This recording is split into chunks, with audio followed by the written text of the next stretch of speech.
Hi.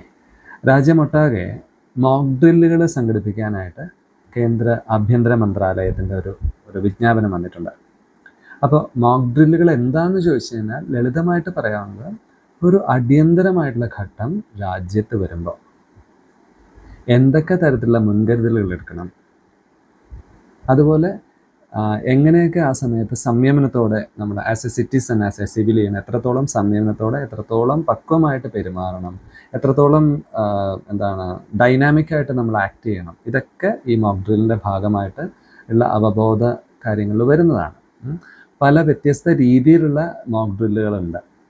Natural calamities, ഭൂകമ്പം, volcanic eruption, tsunami, പ്രളയം, ഇതൊക്കെ വരുമ്പോൾ എങ്ങനെ നമ്മൾ മുമ്പോട്ട് പോകണം, അതുപോലെ ഓരോരോ കാര്യങ്ങൾ, ഇപ്പം മഹാമാരികൾ വന്നപ്പോൾ, കോവിഡ് പോലത്തെ കാര്യങ്ങൾ വന്നപ്പോൾ എങ്ങനെയാണ് നമ്മൾ മുമ്പോട്ട് പോകേണ്ടത്, ഇതുപോലെ ഓരോരോ കാര്യങ്ങൾക്ക് വ്യത്യസ്തമായിട്ട് രീതികളാണ്. ഇപ്പോൾ നമുക്കറിയാം ഒരു ചെറിയൊരു യുദ്ധത്തിനുള്ള സാധ്യതകൾ ഏറി വരുന്ന സമയമാണെന്ന് പറയപ്പെടുന്നു. അപ്പോൾ എത്രത്തോളം നമ്മളുടെ കാര്യക്ഷമമാണ് നമ്മുടെ സിസ്റ്റം, സെക്യൂരിറ്റി, ഇൻഫോർമേഷൻ സിസ്റ്റംസ് ഒക്കെ എത്രത്തോളം കാര്യക്ഷമമാണെന്ന് അധികൃതർക്കൊക്കെ ഒന്ന് അവലോകനം ചെയ്യാനും അതിൻ്റെ ഒരു റീട്യൂണിങ്ങിനൊക്കെ ഈ മോക്ക് ഡ്രില്ല് സഹായിക്കുന്നതാണ് പറയപ്പെടുന്നത്. പിന്നെയും ഒരുപാട് പാരാമീറ്റേഴ്സ് വേറെയും കിടക്കുന്ന ഒരുപാട് ഭാഗങ്ങൾ വേറെയും ഇതിനകത്തുണ്ട്. എങ്കിലും കുറച്ച് കാര്യങ്ങൾ ഡീറ്റെയിൽഡായിട്ടൊന്ന് നമുക്ക് നോക്കാം എന്തൊക്കെയാണെന്നുള്ളത്. ഓക്കെ. ഈ മോക്ക് ഡ്രില്ലുകൾ സംഘടിപ്പിക്കുന്നത് സിവിൽ ഡിഫൻസ് സംവിധാനങ്ങളായിട്ടുള്ള പോലീസ് സേനാംഗങ്ങൾ, പാരാമിലിറ്ററി അംഗങ്ങൾ, അഗ്നിരക്ഷാ സേനാംഗങ്ങൾ, ഹോം ഗാർഡുകൾ, അതുപോലെ NSS വോളണ്ടിയർ, NCC, ആംബുലൻസ്, ആശുപത്രികൾ, അതുപോലെ വിദ്യാർത്ഥികൾ, ഇവരെല്ലാം ഈ മോക്ക് ഡ്രില്ലിൻ്റെ വോളണ്ടിയേഴ്സായിട്ട് അവർ കൊണ്ടുവരാറുണ്ട്. ഇതിലെല്ലാം വരുന്നതാണ്. അപ്പോൾ ഇവരാണ് ഇതിൻ്റെ മെയിനായിട്ടുള്ള സാരഥികൾ. ഇനി ഇതെവിടെയാണ് നടത്തുന്നതെന്ന് ചോദിച്ചു കഴിഞ്ഞാൽ എല്ലാ സംസ്ഥാനങ്ങളിലും കേന്ദ്രഭരണ പ്രദേശങ്ങളിലുമായിട്ട് 244 ജില്ലകളിലാണ് ഈ സംഭവം നടക്കുന്നത്. ഇനി റിപ്പോർട്ടുകൾ പ്രകാരം സിവിൽ പ്രതിരോധ നടപടികൾ നടപ്പാക്കേണ്ട ഏതാണ്ട് രാജ്യമൊട്ടാകെ 295 പട്ടണങ്ങളും ജില്ലകളുണ്ട്. അതിൽ തന്നെ പൂർണ്ണമായിട്ടുള്ള എക്സ്ട്രാ സെക്യൂരിറ്റി ആവശ്യമുള്ള 100 സ്ഥലങ്ങൾ വേറെയും സ്പോട്ട് ഓൺ ചെയ്തിട്ടുണ്ട്. ആ സ്ഥലങ്ങളിലും ഇത് കൃത്യമായിട്ട് നടക്കുന്നുണ്ട്. അപ്പോൾ ഈ 295 ഏറ്റവും ഹൈ സെക്യൂരിറ്റി വേണ്ട സ്ഥലങ്ങൾ അവിടെ പ്രത്യേകം ശ്രദ്ധിച്ചുകൊണ്ടാണ് 100 സ്ഥലങ്ങൾ പ്രത്യേകം ഇതുകൊണ്ട് നടക്കുന്നുണ്ടെന്നാണ്. ഇത് എവിടെ വെച്ച് നടക്കുന്നുള്ളതിനെക്കുറിച്ച് ചോദിച്ചു കഴിഞ്ഞാൽ പറയാവുന്നത്. ഇനി കേരളത്തിൽ കൊച്ചിയിലും തിരുവനന്തപുരവും കേന്ദ്രീകരിച്ചുകൊണ്ടാണ് നടത്തുന്നത്. പിന്നെ അടുത്തത് അതിർത്തിയായിട്ട് പാകിസ്ഥാനുമായിട്ട് അല്ലെങ്കിൽ അയൽ രാജ്യങ്ങളുമായിട്ട് അതിർത്തി പങ്കിടുന്ന സംസ്ഥാനങ്ങൾ. കാരണം ഒരു എനിമി കൺട്രിയുടെ അടുത്ത് നിൽക്കുമ്പോൾ തീർച്ചയായിട്ടും നമുക്ക് എന്ത് വേണം, ഒരു പ്രിക്കോഷൻ വേണം. അതുപോലെ തന്നെ തീരദേശ മേഖലകളിൽ നിന്നും ആക്രമണങ്ങൾക്കൊക്കെ സാധ്യതയുണ്ട്. അപ്പോൾ ആ മേഖലകളും എന്തായിരിക്കണം, സ്ട്രിക്റ്റ് ആയിട്ടുള്ള സെക്യൂരിറ്റി മെഷേഴ്സ് വേണം. അപ്പോൾ അതുകൊണ്ട് ആ മേഖലകളും, ഇപ്പം കേരളം എന്ന് പറഞ്ഞാൽ തീരദേശത്തോട് ചേർന്ന് കിടക്കുന്ന സ്ഥലമായതുകൊണ്ട് അവിടെ നമ്മുടെ ഒരു സെക്യൂരിറ്റി മോക്ക് ഡ്രില്ലുകൾ നടക്കുന്നുണ്ട്. അപ്പോൾ പ്രധാനമായിട്ടുള്ള 5 കാര്യങ്ങൾ ഇതിനകത്ത് വരുന്നുണ്ട്. ഒന്ന്, വ്യോമാക്രമണ മുന്നറിയിപ്പിനുള്ള ഒരു സൈറൺ. രണ്ടാമത് സിവിൽ ഡിഫൻസ്, നമുക്ക് ഒരു പ്രതിരോധത്തിന് അതുമായിട്ട് ബന്ധപ്പെട്ട അവബോധം, അത് സാധാരണക്കാർക്കും വിദ്യാർത്ഥികൾ ഉൾപ്പെടെയുള്ള ആൾക്കാർക്കും കൊടുക്കുക എന്നുള്ളത് രണ്ടാമത്തെ ടാസ്ക്കാണ്. മൂന്നാമത് ബ്ലാക്ക് ഔട്ട് പ്രോട്ടോക്കോൾ എന്ന് പറഞ്ഞൊരു സിസ്റ്റമുണ്ട്, അതുണ്ട്. നാലാമത് പറയുന്നത് നിർണായകമായിട്ടുള്ള അടിസ്ഥാന സൗകര്യങ്ങൾ വേണ്ട നിലനിർത്തേണ്ട കാര്യങ്ങൾ നമ്മൾ എന്തൊക്കെ കയ്യിൽ വേണം എന്നൊക്കെ. ഇപ്പോൾ പ്രളയം വന്നപ്പോൾ നമ്മൾ ഒരു കിറ്റ് ഉണ്ടാക്കി വെച്ചിരുന്നല്ലോ, ടോർച്ചും പണവും പിന്നെ മെഡിക്കൽ ഐറ്റംസ്, ഫുഡൊക്കെ ആയിട്ട്. അതുപോലെ ഈ സമയങ്ങളിൽ എന്തൊക്കെ മുൻകരുതലുകൾ, എന്തൊക്കെ പ്രിക്കോഷൻസ് നമ്മൾ എടുക്കണം, നമ്മുടെ കയ്യിൽ എന്തൊക്കെ വേണം, നമ്മുടെ വീട്ടിൽ എന്തൊക്കെ ഉണ്ടാവണം, ഇങ്ങനത്തെ ഒരു രൂപരേഖ, ഇതൊക്കെ ആണ് നാലാമത് വരുന്നത്. പിന്നെ അഞ്ചാമത് വേണ്ടി വന്നാൽ പുനരധിവാസം. ചിലപ്പോൾ ഇപ്പോൾ അത് ഇവിടെയല്ല, യുദ്ധം കൂടുതൽ ബുദ്ധിമുട്ടുണ്ടാക്കുന്ന സ്ഥലങ്ങൾ, അവിടെയൊക്കെയാണ് മിക്കവാറും ആൾക്കാരെ മാറ്റി പാർപ്പിക്കേണ്ട അവസ്ഥ വരിക. അപ്പോൾ അങ്ങനെയുള്ള സമയങ്ങളിൽ എത്രത്തോളം ഫലപ്രദമായിട്ട് കാര്യങ്ങൾ ചെയ്യണം. അതായത് പൂർണ്ണമായിട്ട് പറഞ്ഞാൽ ഈ സമയത്ത് ഒരുപാട് പരിഭ്രാന്തി ആൾക്കാർക്ക് ഉണ്ടാകാം. ഈ പരിഭ്രാന്തികളെ കുറച്ചുകൊണ്ട് കൂടുതൽ പ്രാപ്തിയോടെ നമ്മൾ കാര്യങ്ങൾ സംയമനത്തോടെ കാര്യങ്ങൾ മുമ്പോട്ട് കൊണ്ടുപോകുക, അതുപോലെ ചടുലമായിട്ടും കാര്യങ്ങൾ മുമ്പോട്ട് കൊണ്ടുപോകുക എന്നുള്ളതാണ് ഇതിൻ്റെ കാര്യങ്ങൾ. അപ്പോൾ വ്യോമാക്രമണ സൈറൻ, അതുമായിട്ട് ബന്ധപ്പെട്ട മുന്നറിയിപ്പ് സൈറൻ, അതുമായിട്ട് ബന്ധപ്പെട്ട കാര്യങ്ങൾ. സിവിൽ ഡിഫൻസിൽ വിദ്യാർത്ഥികളും അതുപോലെ സാധാരണക്കാർ ഉൾപ്പെടെയുള്ളവർക്കുള്ള ചില അവബോധ ശിബിരങ്ങൾ, ബ്ലാക്ക് ഔട്ട് പ്രോട്ടോക്കോൾ, പിന്നെ നിർണായക അടിസ്ഥാന സൗകര്യങ്ങളുടെ നിലനിൽപ്പ്, അതുപോലെ എന്തൊക്കെ ആവശ്യങ്ങൾ വേണം, എന്തൊക്കെ നമ്മുടെ കൈകളിൽ ഉണ്ടാവണം എന്നുള്ളതിനെക്കുറിച്ചുള്ളൊരു സംഭവം. എന്തെങ്കിലും പുനരധിവാസം, ഒഴിപ്പിക്കലുകളോ എന്തെങ്കിലും ആവശ്യം വരികയാണെങ്കിൽ അതുമായിട്ട് ബന്ധപ്പെട്ട കാര്യങ്ങൾ. ഇതാണ് വേണ്ടത്. ഇനി അടുത്തത് വരുന്നത് എയർ റെയ്ഡ് വാർണിംഗ് എന്ന് പറയും.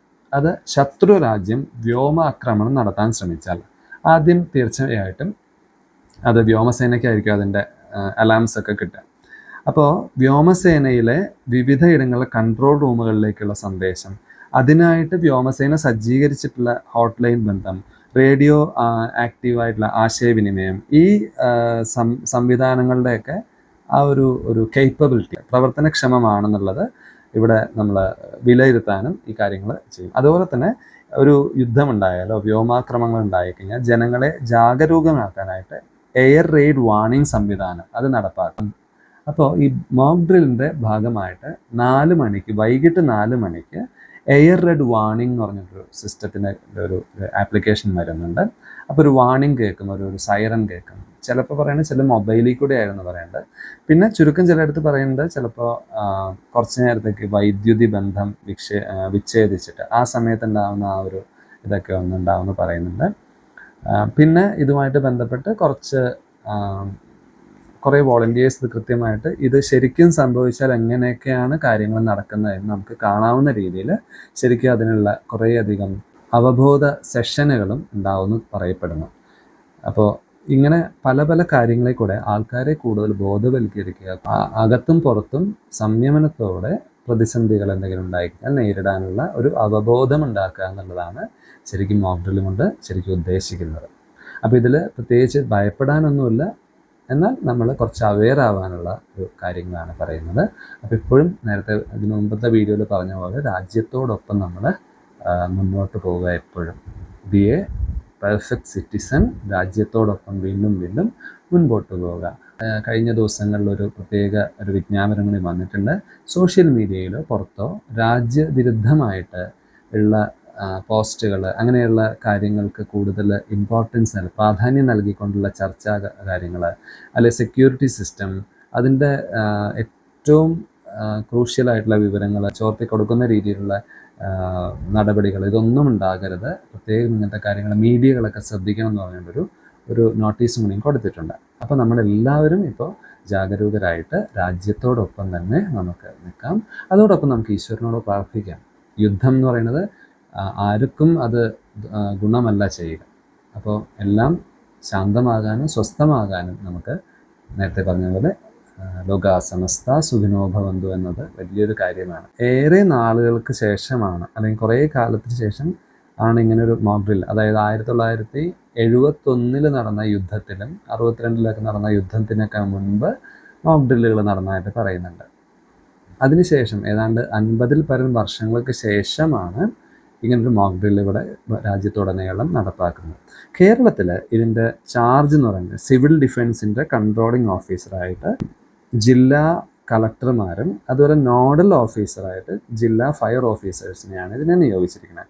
സിവിൽ ഡിഫൻസിൻ്റെ കൺട്രോളിംഗ് ഓഫീസർ കേരളത്തിൽ, ഈ സിവിൽ ഡിഫൻസിൻ്റെ കൺട്രോളിംഗ് ഓഫീസർ ജില്ലാ കളക്ടർമാരും അതുപോലെ നോഡൽ ഓഫീസർ ജില്ലാ ഫയർ ഓഫീസർമാരുമാണ്.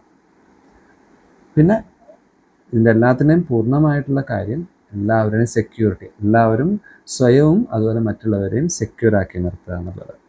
അതാണ് ഇതിൻ്റെ Z കാര്യം. പിന്നെ ഇതിനിടയിൽ ചിലപ്പം കുറച്ച് നേരം അത് സാധ്യതയില്ല, ചിലപ്പോൾ വൈദ്യുതി വിച്ഛേദിക്കപ്പെട്ടേക്കാം, ചിലപ്പോൾ മൊബൈൽ സിഗ്നലുകളൊക്കെ ചെറിയ ഒരു ജാമിങ് സംഭവം ഉണ്ടായേക്കാം.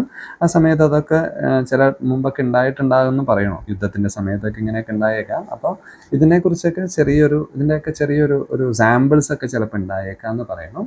അങ്ങനെ കുറച്ച് കാര്യങ്ങളാണ് ഇതുമായിട്ട് ബന്ധപ്പെട്ട ന്യൂസ് റോളുകൾ വന്നുകൊണ്ടിരിക്കുന്നത്. ചുരുങ്ങിയ സമയത്തിൽ പലയിടത്തുനിന്നും കിട്ടിയ ഐഡിയ ക്രോഡീകരിച്ചിട്ട് നിങ്ങളുടെ മുമ്പിൽ അവതരിപ്പിച്ചു എന്നുള്ളൂ. ഇത് ഇതേപോലെ തന്നെ ആവണമെന്നില്ല, ഒരുപാട് വ്യത്യാസങ്ങളുണ്ടാകാം.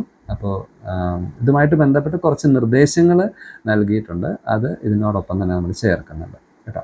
അപ്പോൾ രാജ്യം ഒന്നിച്ച് നിൽക്കുകയാണ്, നമുക്കും ഒന്നിച്ച് നമ്മുടെ രാഷ്ട്രത്തോടൊപ്പം ഒന്നിച്ച് മുന്നേറാം.